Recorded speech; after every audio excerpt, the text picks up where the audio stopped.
하나님의 말씀으로 함께 찬양하고 기도하는 시간을 가졌으면 좋겠습니다. 우리가 코로나로 인해서 비대면 예배가 한 주간 드리게 되었지만 정말로 우리가 하나님께 찬양 드리고 영광 돌리는 이 예배의 시간을 놓치지 않았으면 좋겠습니다.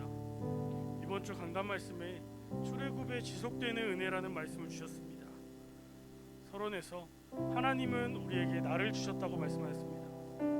그래서 나를 점검하고 돌아보며 갱신할 수 있도록 이 하루를 주셨다고 말씀하셨는데, 하나님은 이 하루 동안에도 우리에게 많은 기회를 주시고 우리를 기다려 주십니다.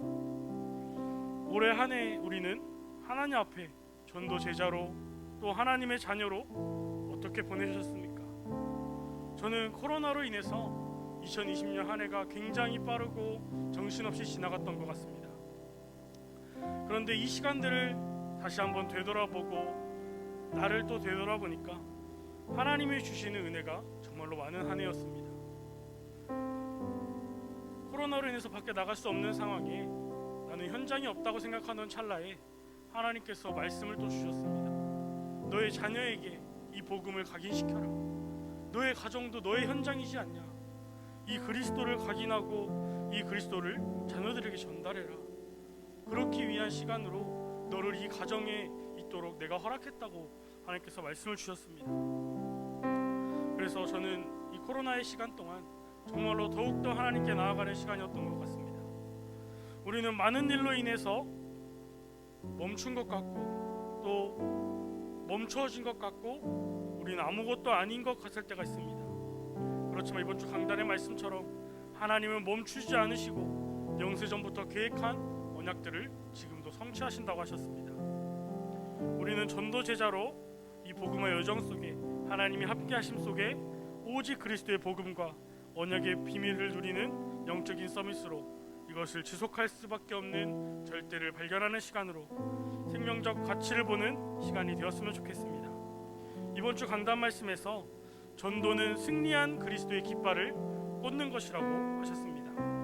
또 우리는 이 그리스도의 깃발을 우리의 심장에 꽂아야 한다고 말씀하셨습니다. 그래서 우리의 삶과 우리의 현장을 바라보는 나의 마음이 오직 그리스도인가? 내가 받은 그리스도의 구원을 다시 한번 확인하고 내 마음을 갱신하는 2020년 마지막 때가 되었으면 좋겠습니다. 정말로 우리 안에 있는 이 예수 그리스도, 정말 우리는 이 그리스도 언약의 백성임을 고백하는 시간이 되어줬으면 좋겠습니다. 예수는 그리스도 언약의 백성, 함께 찬양으로 고백하겠습니다.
담은 주님 주신 비전인데요.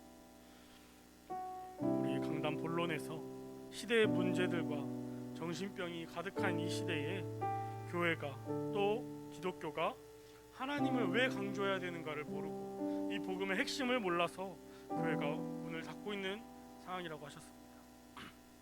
그런데 우리마저도 보이는 것에 목을 메고 하나님의 말씀을 보지 못하고 있다고 말씀하셨습니다. 그리스도가 온전히 나의 주인이 되어지고 말씀의 인도를 따라 지속적으로 은혜 받는 것이 중요하다, 이렇게 말씀을 주셨습니다. 사람에게는 구원이 없지만 우리에게 희망이 있는 이유는 이 구원의 하나님이 나와 함께 하심이라고 말씀하셨습니다. 우리는 이방인이었고 탕자였습니다. 우리는 그것을 잊고 살아가고 있습니다.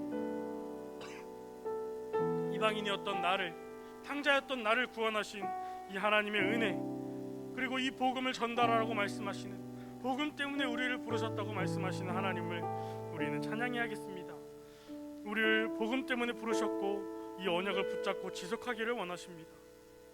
코로나 때에 모이지 못하게 되니까 더욱더 내가 드러나게 되더라고요. 나의 것이 드러나고 내가 마음에 안 드는 것들이 드러나고, 그러므로 그 안에서 창세기 3장에 내가 발견되어질 수밖에 없는, 이것을 볼 수 있는 복음의 눈이 정말로 중요하다는 생각이 들었습니다.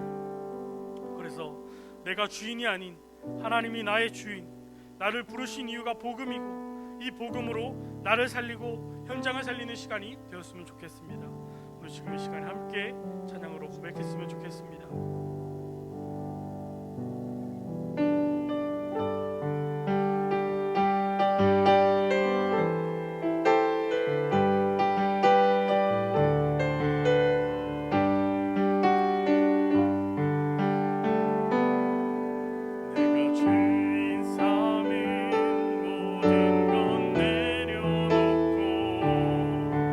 내 주 대신 주 앞에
마음 때문에 부르셨음을 믿습니다.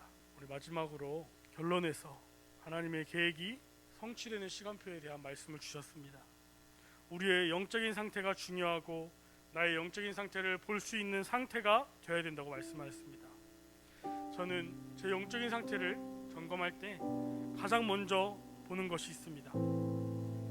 지금 내 상태가, 또 나는 나의 목회자를 사랑하고 있는가? 목회자를 사랑하지 않고서는 하나님의 말씀이 들릴 수가 없습니다. 목회자를 사랑하지 않는데 목회자가 전달하는 말씀이 하나님의 말씀으로 들릴 수 있을까요? 그래서 저는 영적인 상태를 체크할 때 나는 나의 목회자를 가장 먼저 사랑하고 있는가를 체크합니다. 그래서 나의 헌신으로 나의 목회자가 충분히 살아갈 수 있는가? 또 이 생각만으로 우리는 이미 목회자의 동역자요, 목회자의 식주인이 되어지는 것입니다.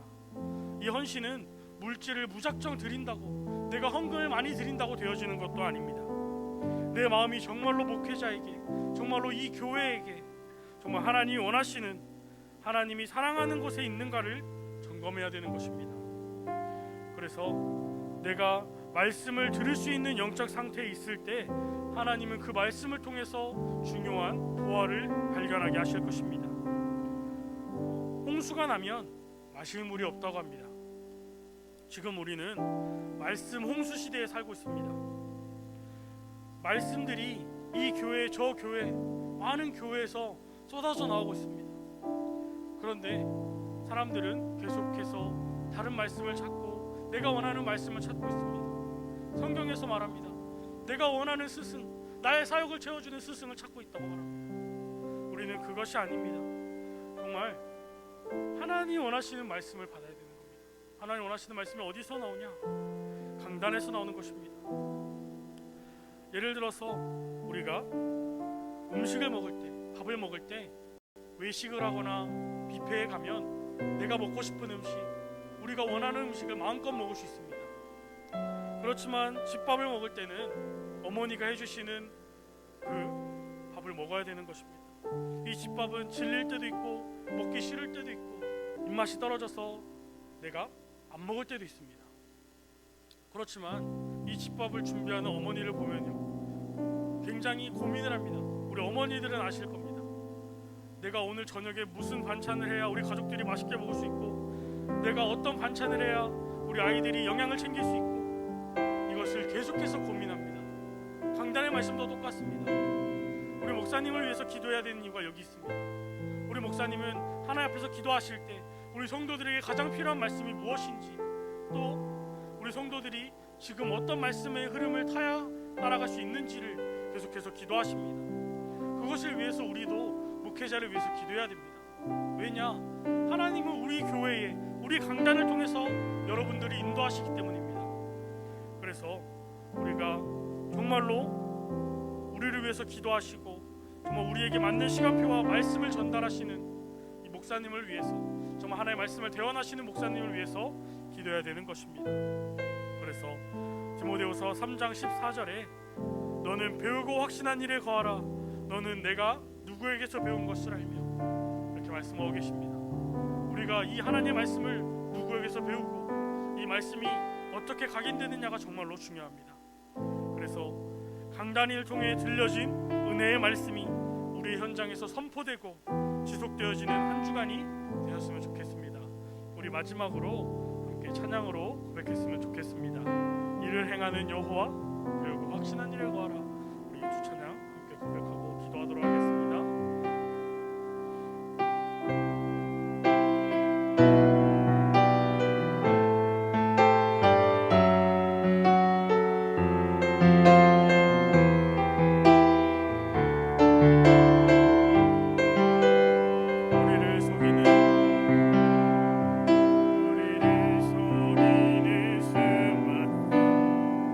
현실 앞에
말씀을 따라서 하나님 우리가 배우고 확신하는 이 언약을 따라서 하나님은 이를 성취하실 것입니다.